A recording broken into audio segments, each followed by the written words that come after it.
Hello mga Mima! For today's vlog, ito nga pala yung kaganapan sa buhay ko ngayong araw bilang nursing attendant ng Quezon, Palawan. Ito na nga yung routine ko araw-araw bago pumasok sa trabaho. Sa totoo nga lang mga Mima ay tamad nga po akong bumangon ngayong araw. Pero dahil may trabaho nga ako ay hindi nga ako pwedeng umabsent. Bukod nga doon ay hindi ko pa nga pwedeng maiwan mag-isa yung partner ko. Kaya kahit nakakatamad nga bumangon ay for the go pa rin tayo. Pansin na pansin ko na nga mga Mima na medyo nagsikip na nga talaga yung uniform ko. Kaya nakakatuwa lang dahil malaki na nga yung pagbabago ng katawan ko. Niligpit ko na nga dyan yung mga dapat ligpitin dahil tapos na nga ako mag-ayos. Binilisan ko na nga dyan dahil anong oras na nga ito. Pagkatapos nga ay ready to go na nga po ako. Fast forward na nga mga Mima, nung nandito na nga ako sa ospital ay ginawa ko na nga yung ginagawa ko everyday. Alam nyo naman na hindi pwedeng hindi nga ito nalilinisan araw-araw. Prenatal day nga ngayong umaga at mamayang hapon naman ay puro check-up na. Pagkatapos ko nga magwalis ng sahig ay sinunod ko na rin ang pagpupunas. Tinatamad nga ako talaga kumilos ngayong araw mga Mima.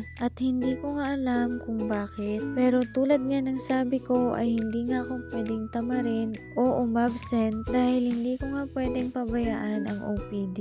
Pagkatapos ko nga maglinis ay nagsimula na nga ako. Iilan-ilan nga lang yung mga buntis na dumadating kaya na may time pa nga ako magsulat. Yung kasama ko na nga lang yung nag-i-interview sa mga ilan-ilan na dumarating na buntis. Pero pag alam ko naman na busy siya at may ini-interview, ay ako naman ang mag-i-interview sa parating. Konti nga lang yung mga buntis namin kaninang umaga, ang marami nga ay check-up. Nag-overtime nga ako ngayon dahil may isa pa nga kaming pasyente na i-injekan ko. Siya na nga yung pinakalas kanina. Pero dahil marami nga yung pasyente namin kanina ay naabutan na nga kami ng alas 5. Pinauwi ko na nga yung kasama ko at sinabi ko nga na ako na lang ang gagawa nito. Dahil mag-i-encode nga din ako habang naghihintay nga ako ng 30 minutes. Dalawang shot nga ito pero maghihintay nga ako ng 30 minutes bago ko ibigay yung pangalawang shot. Una ko na nga ginawa ay nag-skin test ako at binigay ko na nga yung tetanus toxoid. Sa maghapon nga mga Mima ay nakailang inject nga kami ng kasama ko. Sabi pa nga namin ay araw ba ngayon ng mga napapako?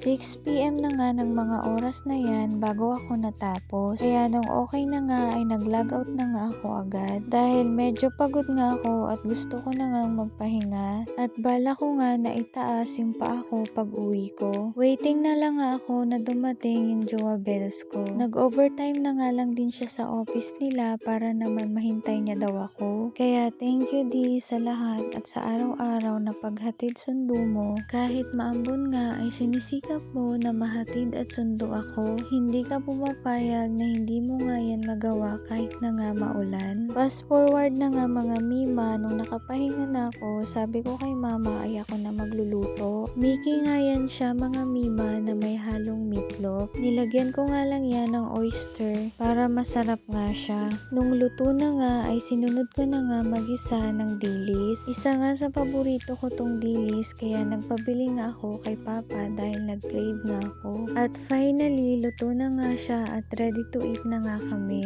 Ito nga yung mga ulam na hindi ko ipagpapalit sa karne at manok. Medyo maingay nga lang kami dito sa bahay na dahil nandito nga yung kapatid ko at kapatid ng asawa niya. Hanggang dito na lang mga Mima. Thank you for watching. See you in my next vlog. Bye!